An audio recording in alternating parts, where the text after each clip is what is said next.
आइए जानते हैं आज के प्रमुख अंतर्राष्ट्रीय खबरों को। पहले एक नजर हेडलाइंस पर। चाचा नहीं पलटे होते तो मंच पर तेजस्वी को आई नीतीश कुमार की याद, बीजेपी के लिए कह दी ये बात। मायावती ने फिर चला यूपी के विभाजन का चुनावी दांव, जाटलैंड को लेकर किया बड़ा वादा। कहां है सलमान खान के घर के बाहर फायरिंग करने वाले आरोपी, पुलिस को इस बात का शक। रामलला के दर्शन के लिए 3 दिन 20 घंटे खुला रहेगा मंदिर, 40 लाख श्रद्धालुओं के पहुंचने का अनुमान।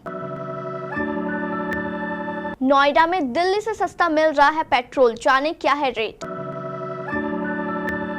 ईरान के कब्जे वाले जहाज में 17 भारतीयों को लेकर हुआ बड़ा फैसला, तेहरान ने मानी भारतीय विदेश मंत्री की ये मांग।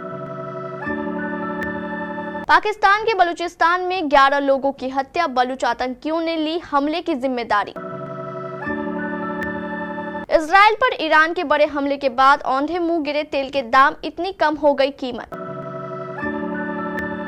बॉक्स ऑफिस पर नोट छापने में आगे निकली बड़े मियां छोटे मियां, पीछे रह गई अजय देवगन की मैदान।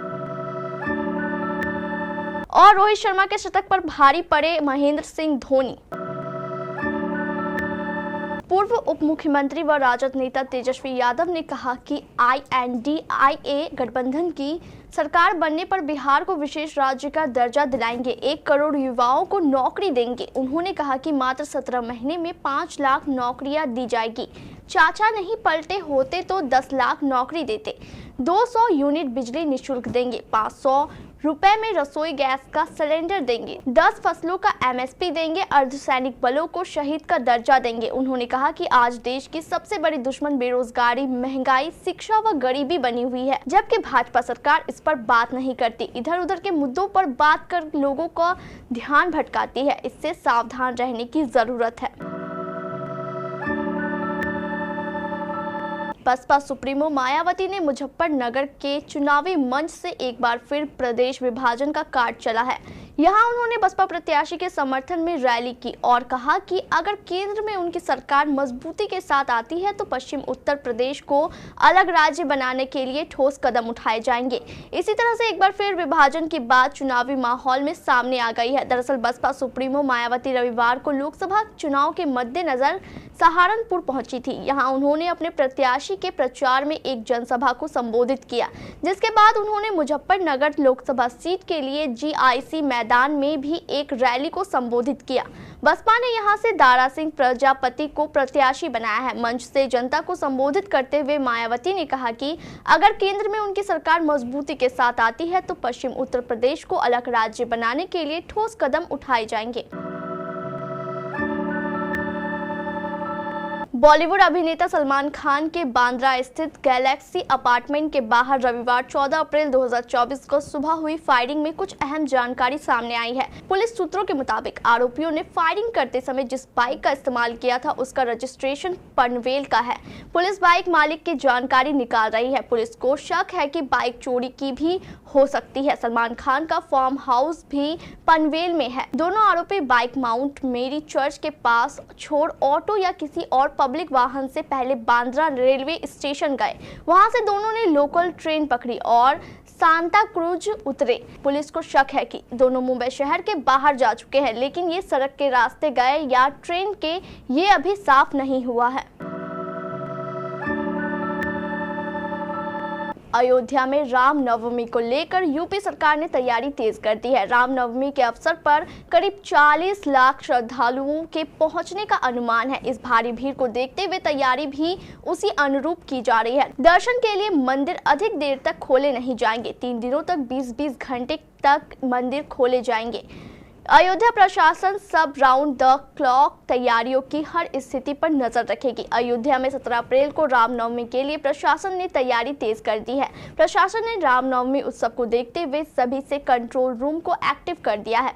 अब 24 घंटे कंट्रोल रूम काम करेगा। इसमें अलग अलग विभागों के अधिकारी और कर्मचारियों को जिम्मेदारी दी गई है। अस्पतालों को भी अलर्ट कर दिया गया है। राष्ट्रीय तेल कंपनियों द्वारा हर रोज पेट्रोल डीजल की कीमतें अपडेट की जाती है। आज यानी 15 अप्रैल 2024 के लेटेस्ट अपडेट के मुताबिक पेट्रोल और डीजल की कीमतों में कोई फेरबदल देखने को नहीं मिला है। वहीं अंतर्राष्ट्रीय बाजार में कच्चे तेल की कीमतों में बढ़ोतरी का दौर जारी है। इंटरनेशनल मार्केट में कच्चा तेल $90 के पार चल रहा है। ब्रेंट क्रूड $90.26 प्रति बैरल है, जबकि WTI क्रूड $85.36 प्रति बैरल पर कारोबार कर रहा है। वहीं भारत की बात करें तो सरकारी तेल कंपनियों ने आज 15 अप्रैल 2024 को भी सभी महानगरों में पेट्रोल और डीजल की कीमतें स्थिर रखी हैं। ईरान ने कहा कि भारत सरकार के प्रतिनिधियों को कब्जा किए गए इजराइल से जुड़े जहाज पर मौजूद भारतीय क्रू से मिलने की अनुमति दी जाएगी।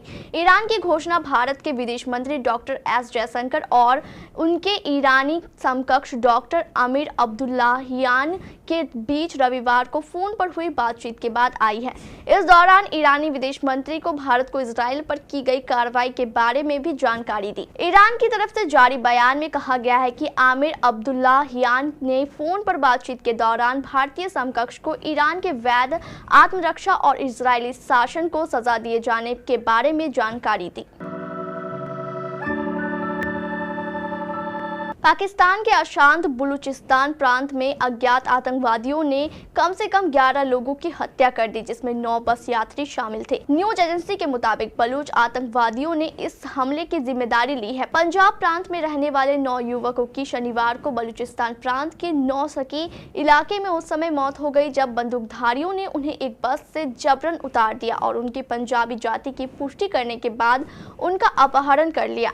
बाद में उनकी हत्या कर दी गई और उनके शवों को पास के एक पुल के नीचे फेंक दिया गया। एक अलग घटना में आतंकवादियों ने उसी रोड पर 2 लोगों की हत्या कर दी। एक अखबार के मुताबिक प्रतिबंधित बलूचिस्तान लिबरेशन आर्मी ने हत्याओं की जिम्मेदारी ली है। रिपोर्ट के मुताबिक पंजाब के 9 लोग ईरान जा रहे थे, जहां से तुर्की के रास्ते यूरोप में प्रवेश करने की योजना बना रहे थे। स्थानीय लोगों के हवाले से रिपोर्ट में कहा गया है कि सभी यूरोप जाना चाहते थे।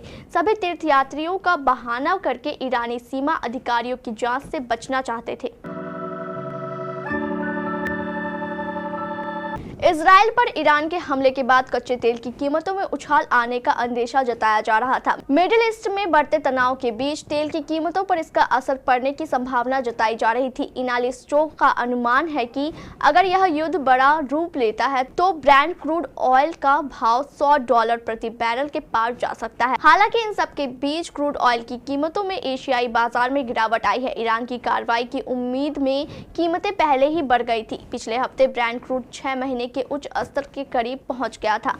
जानकारों के मुताबिक तेल बाजार को इस समय किसी भी अतिरिक्त आपूर्ति खतरे को ध्यान में रखने की आवश्यकता नहीं दिख रही है। उन्होंने कहा कि ब्रेंट क्रूड $90 के निशान से नीचे गिर सकता है, लेकिन व्यापारियों के गाजा और यूक्रेन में संघर्षों से जुड़े जोखिमों पर ध्यान केंद्रित रहने के कारण एक बड़ी गिरावट की संभावना नहीं है।